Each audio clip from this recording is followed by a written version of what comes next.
এখনও ডেড বডির কোনো হদিশ মেলেনি। প্রশাসন ও ডুবুরির উভয় পক্ষ থেকে চলছে ডেড বডি খোঁজার কার্যক্রম। তো গুড ইভিনিং এভরিওয়ান, এখন ঘড়িতে সময় 4:30।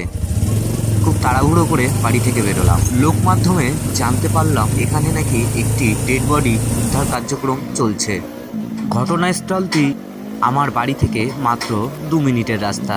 তাই আমি দেরি না করে বাইক নিয়ে বেরিয়ে পড়লাম। ভিডিওটি স্কিপ না করে পুরোটা দেখতে থাকো। আর অবশ্যই ভিডিও যদি ভালো লেগে থাকে চ্যানেলটি সাবস্ক্রাইব করে আমার পাশে থেকো আর বেল আইকন অন করে রেখো, যাতে নিত্য নতুন ভিডিও তুমি সর্বপ্রথম দেখতে পাও।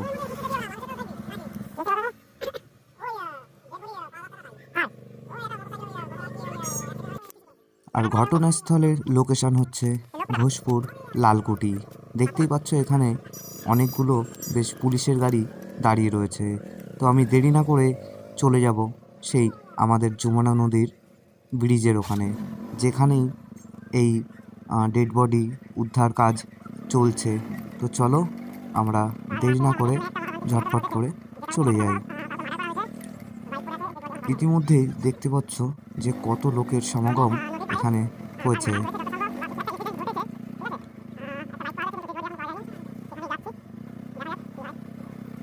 প্রচুর মানুষ এখানে এসেছে দেখতে। তারা এখানে আশেপাশে বাইকগুলো রেখে দিয়েছে। তো আমি চলে যাচ্ছি। আর এটি হচ্ছে আমাদের যমুনা নদীর পার্শ্ববর্তী এককালীন আশ্রম ছিল।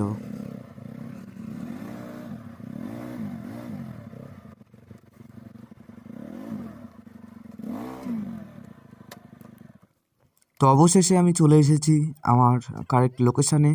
আর ওই যে ব্রিজটা দেখতে পাচ্ছ, এখানেই পাওয়া গেছে একজন নিরুদ্দেশ ব্যক্তির মোটরসাইকেল ও তার পায়ের জুতো।